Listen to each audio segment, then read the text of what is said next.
Hello, and welcome back to another video. So we are going to be doing a little series that we are calling Becoming Unstoppable as a Performer. So that's going to include like what actually makes performers successful long term.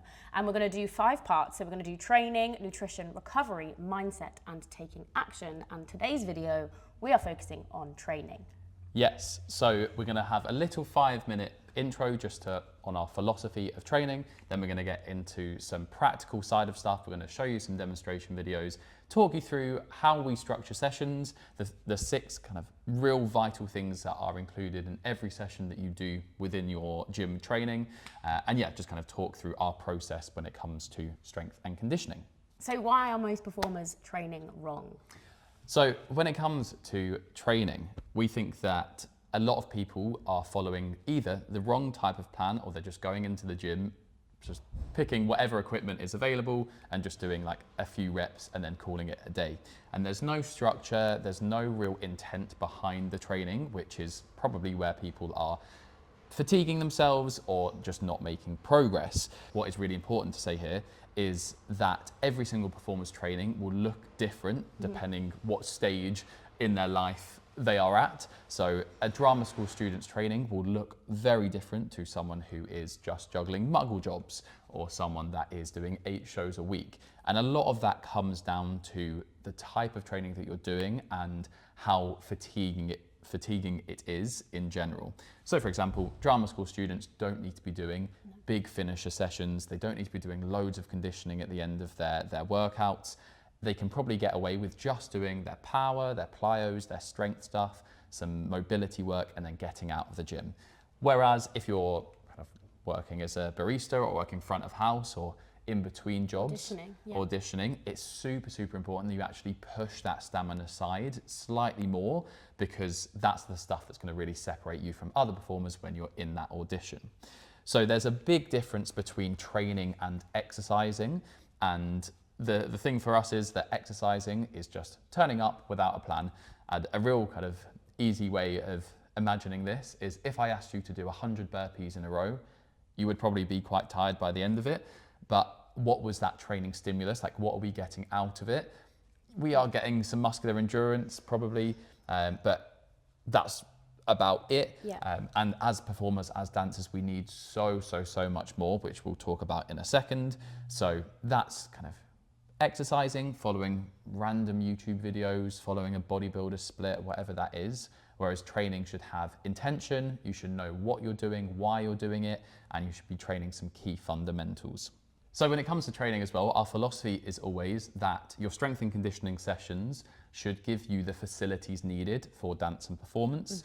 And then your dance classes or like the show, something like that, should be the skill element on top. So we'll have a look at the 6 most important things that you train, and then your dance classes, that's where like your pickup should be worked. It's where your skill-based stuff, so doing your pirouettes or your kicks or your leaps, that kind of stuff. Really important that we don't just mimic that in the gym. It's not the most effective way to train. So our training should give us all of the facilities that we need. It should give us our conditioning, our stamina, our power, etc. And then our classes will then be where we build upon that. So welcome to the whiteboard. We have our 6 main things that every single one of our sessions that we program for clients will have. And these are the kind of bread and butter things that you need to be training every single week, no matter where you are in your journey as a performer. Obviously, as we said, it will depend like the intensity to which you are doing these things. However, these 6 things are the key fundamentals that you should be training. So we have on this side, we have more of our like pure strength, pure power work and our plyometrics. So yes, plyos, power, strength work. These will differ a little bit. Our kind of power work and our plyometrics, they are more tendon, more ligament based. So making you nice and powerful, nice and springy, and making sure that you can move dynamically. And then of course, we need that pure strength work. We need our muscles, we need those tissues to be strong so that we can withstand like the forces of dance and performance. So we have power, plyos, strength work, and then we have conditioning, injury prevention or prehab stuff, and then flexibility, mobility work too.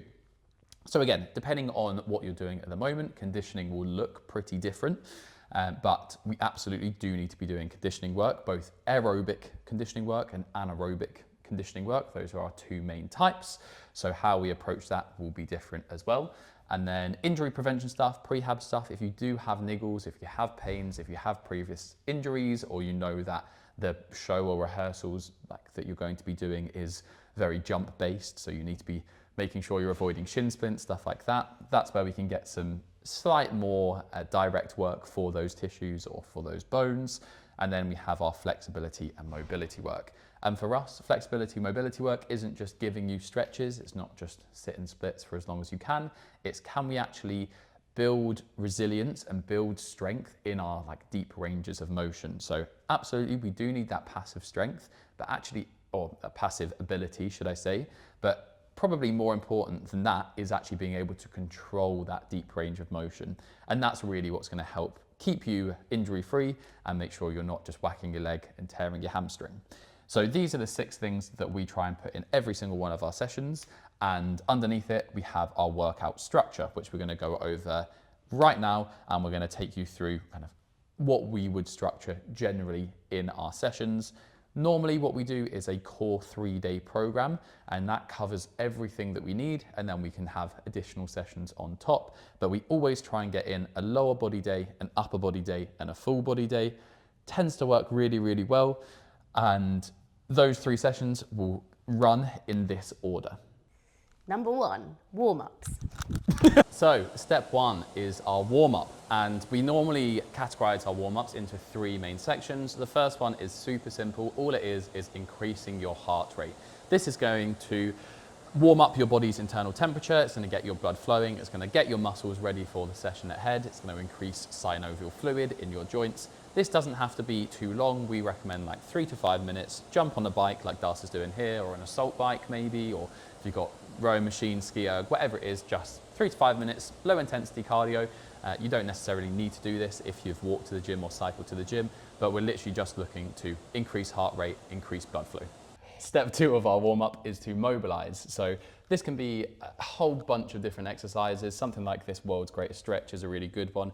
Here we're not looking to increase flexibility, we're simply looking to open up joints, just get our muscles kind of moving through bigger ranges of motion. And of course, depending on the session that you're doing, you can target this for what is ahead. So upper body day, you're not going to particularly need to mobilize your lower body, but something like this is a really good full body activation.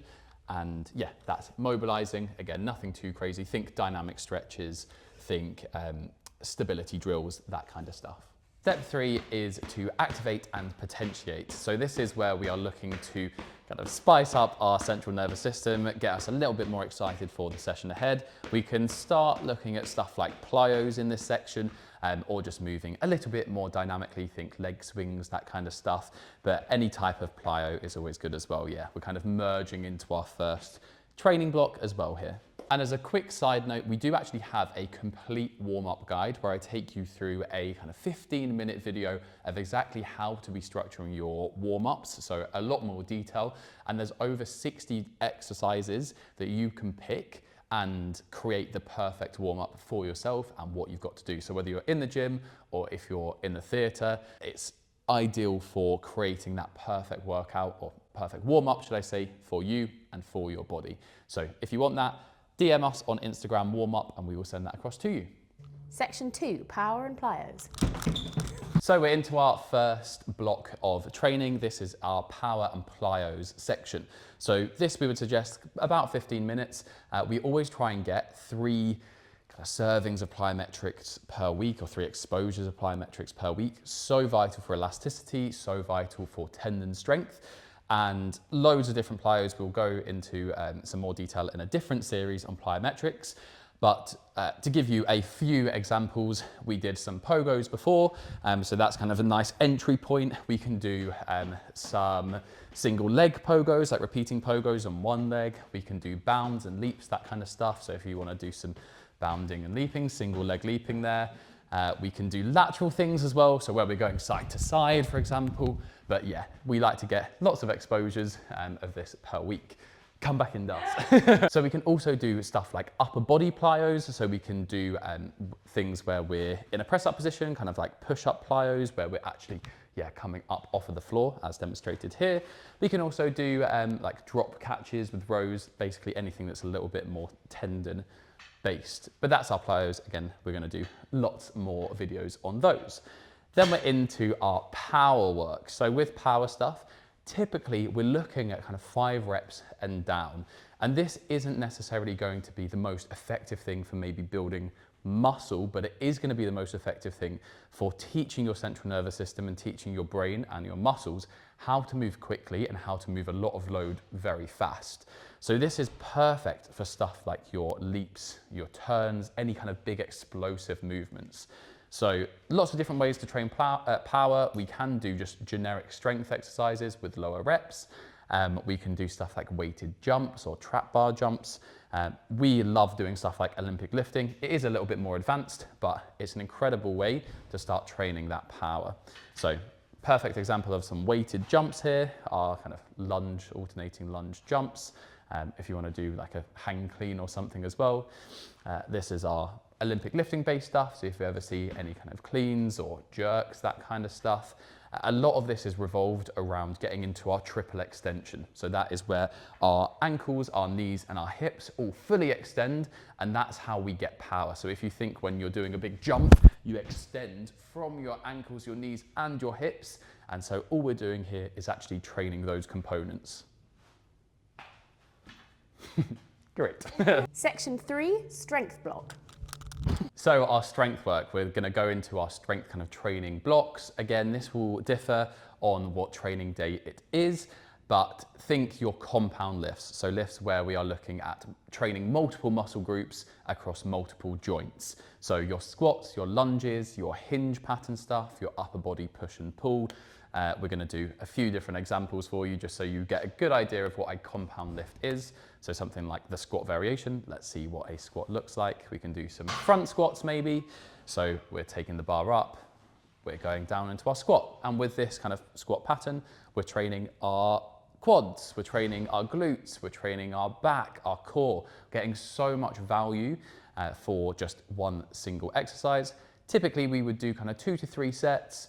And we'd be looking at more at like 5 up to maybe 10, 15 reps. So upper body, we'd be looking at things like pull-ups or chin-ups, as Darcy's doing here. We'd be looking at bench press. So we have horizontal and vertical press. So any type of shoulder press, any type of bench press, and then horizontal vertical pulling. So vertical pulling would be our chin-ups, our pull-ups.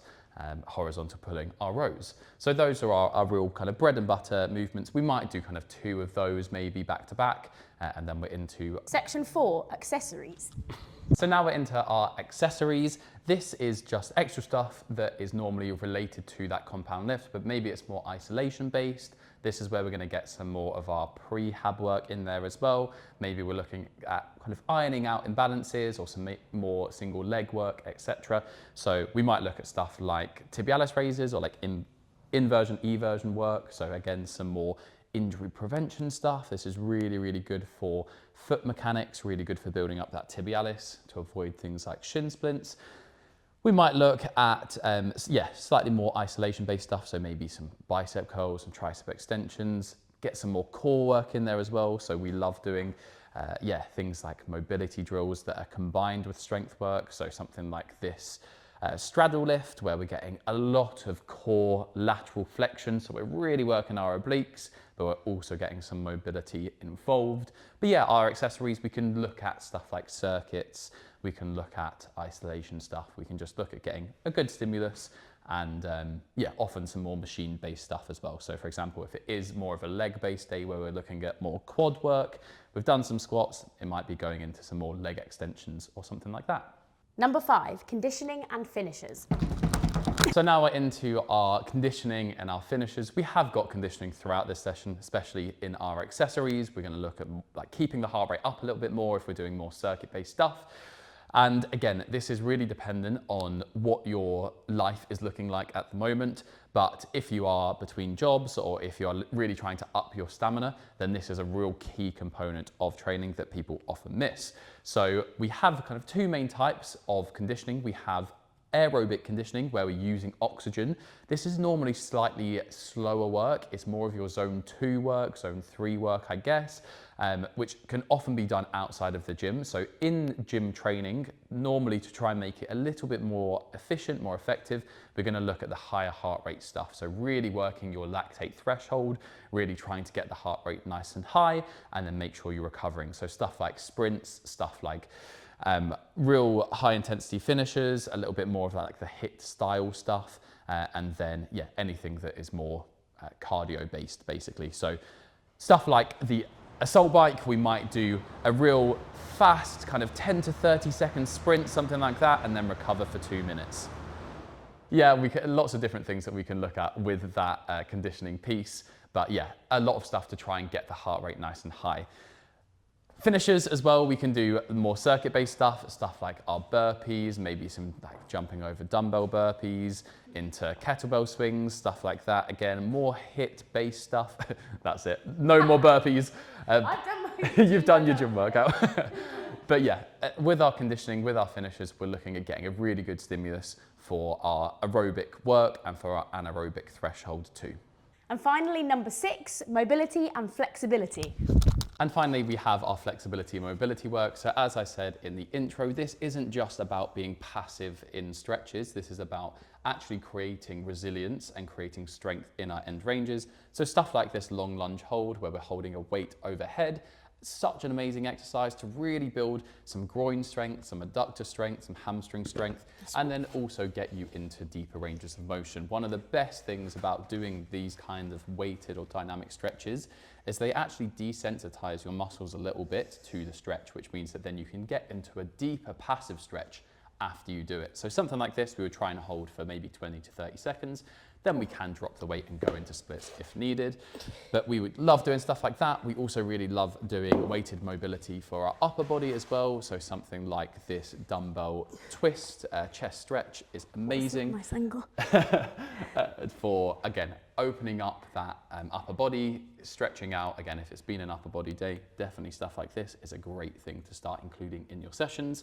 But there we have it, our flexibility and mobility work to finish up. And there we have it. That's our approach to training. I know this is a little bit more of a brief kind of overview to training, but we are going to be bringing some more videos out over the next few months, going into real detail about like the types of exercises that you should be doing, taking you through some more demonstrations, especially some more like PLYOS stuff, some end range strength stuff as well. And yes, this is our 6 things we need to include. We need our PLYOS, our power, our strength work, conditioning, prehab, flexibility and mobility work. And then this is the order we like to do it in. Get into the gym, we warm up, we get our power and PLYOS, we get that elasticity work. Then we do our strength blocks, whether that is just one compound lift or multiple. Then into some accessories, more circuit-based stuff, more isolation, more machine-based stuff. Then into our conditioning and finishers. Again, depends on intensity, depending on where you are in your life, what your general day-to-day is looking like. And then of course, mobility and flexibility work at the end. Thanks for watching. So stupid.